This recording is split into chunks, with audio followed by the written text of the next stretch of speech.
One-size-fits-all coaching is precisely the wrong way to go about it. You don't need to treat everyone the same in your team. That doesn't mean that you're being equal, that you're being okay.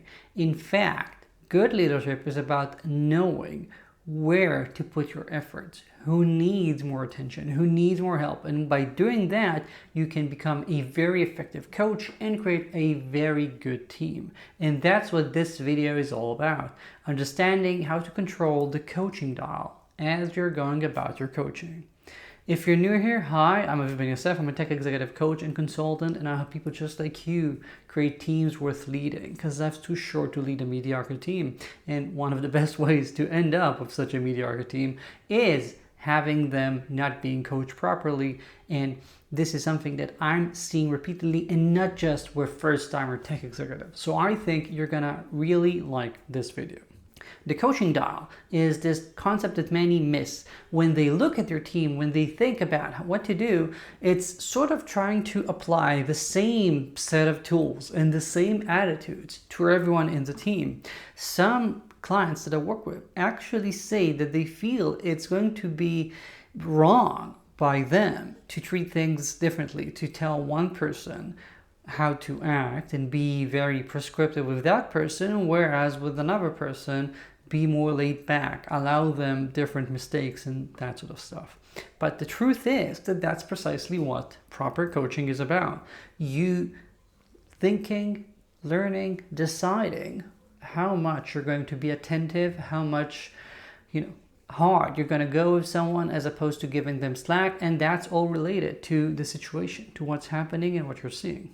This blanket coaching might feel like it's the fair thing to do, but it actually isn't. And you have to look at things and realize that you are not, some policy created by lawmakers. You are their manager, their coach. You can work with them to create something that actually gives everyone the precise amount of attention that they need, or at least utilize the best way the amount of attention that you have, where it can have the most impact. Because if you're going to treat everyone the same, you are guaranteed to be wasting some of your effort.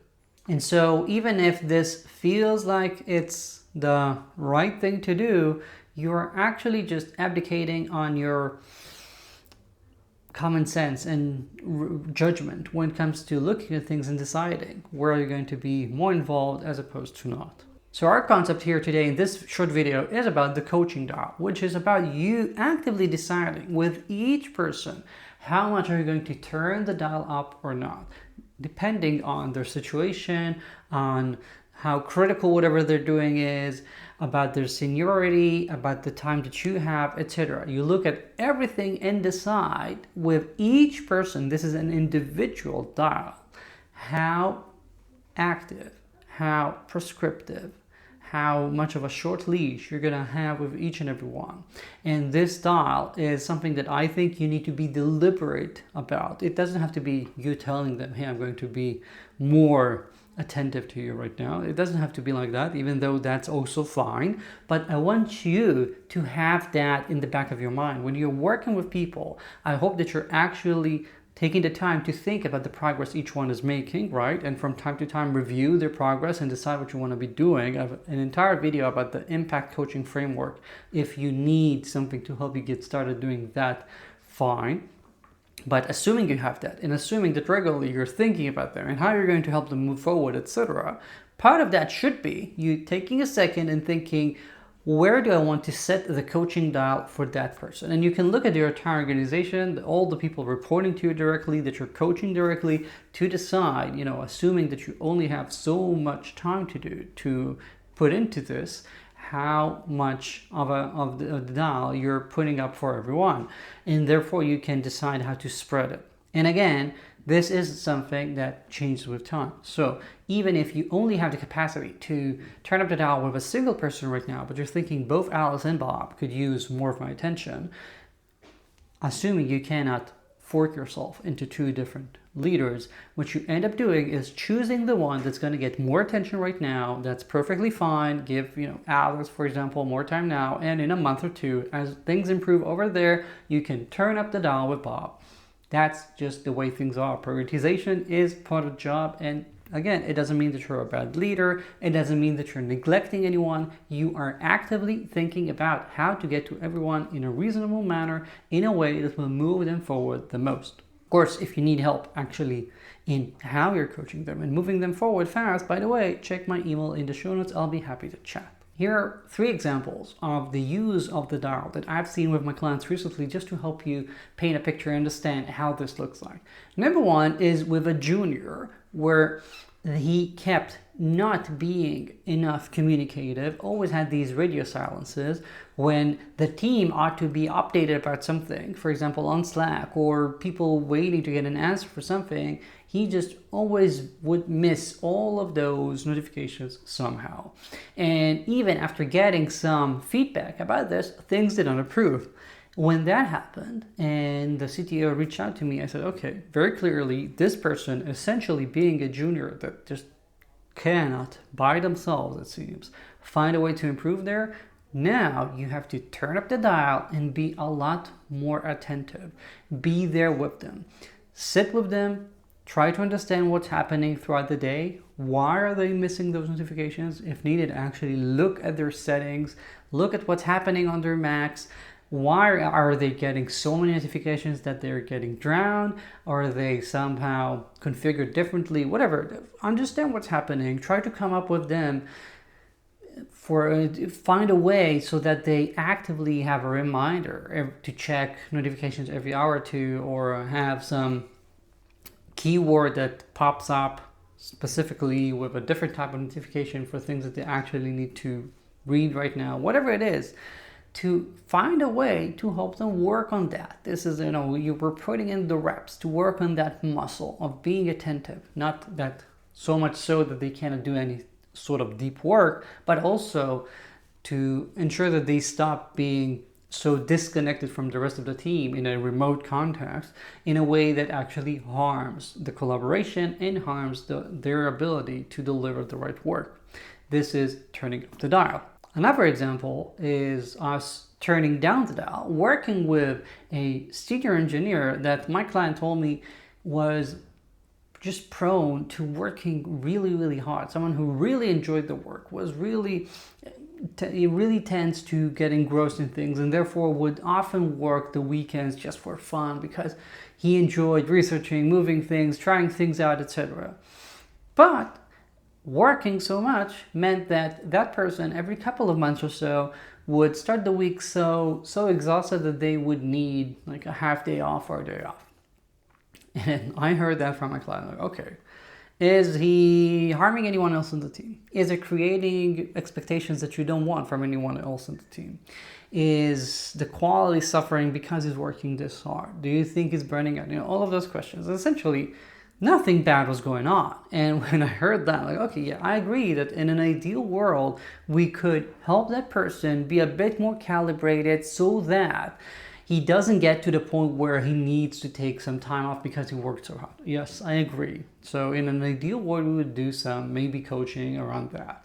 But given the fact that, this is all it amounts to is that, and it seems like it's not harming anyone else, and that person is motivated and seems happy, turn the dial down, just tell them they don't need to work that hard, and that's it. Just let them do what they want to do. This is a waste of your time right now. Choose to put your efforts somewhere else.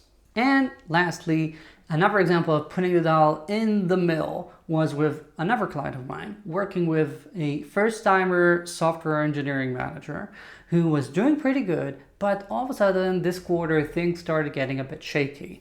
And because we knew that this person can do things well, we've seen it in the past, and things weren't that bad, yet things weren't that good, we knew the dial couldn't be just, okay, down, let them do whatever they're doing because they're struggling, but also didn't need to be all the way up to being so prescriptive.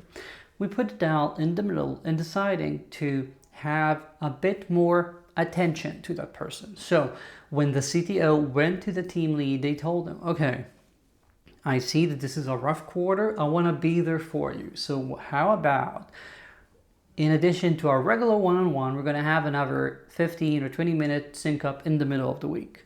And how about when you're working on things, when you have a plan, when you're creating a doc for that project or whatever you're doing right now that's tough, don't just let me know after the fact how things go. If you want to, you can send them to me to review, or you can ask me to put in some time and work with you on things as you're preparing them to ensure that you're making the right decisions, to be a sounding board a bit. This is coaching that's not very prescriptive because he's not telling the lead exactly what to do, but he just created a lot of space to help and to engage and allow the team lead to use that in order to stop drowning. And that was enough in that case. If that wouldn't have been enough, we would have had to turn up the dial even more. But in that case, that was all that it took, and we saw the improvement. So all in all, things were just going well. So to sum this up, your leadership bandwidth is a limited resource, and therefore we cannot treat everyone the same. It doesn't matter what it makes you feel like in the beginning, if you feel like it's fair or not. Truth is, if you want to maximize your ability to help them, you have to find how you're going to treat everyone to the amount needed and then spreading the little time you've got correctly. The coaching dial is your tool to do that. It's something extremely simple, and the dial doesn't have 100 different notches on it. Usually when I talk to clients about the dial, it has like 4 levels going from nothing, I'm really all up, all over that person, and about 2 settings in the middle. And when we have that, it means that we can very quickly look at our team, look at the people reporting to us, decide how much effort we're going to give to each one, see whether we're actually seeing results when we're reviewing things regularly, and help people grow rapidly. This is how we create amazing teams with focused, effective coaching. And you can get there, I'm sure. That's it. If you found this useful, please like and subscribe. It really helps. If you have any questions or comments, you want to tell me whether this has worked for you, if you want to discuss how to do it better, you can let me know in the comments or in my email in the video description. I'm always happy to hear, and I'll see you here in the next video. Ciao.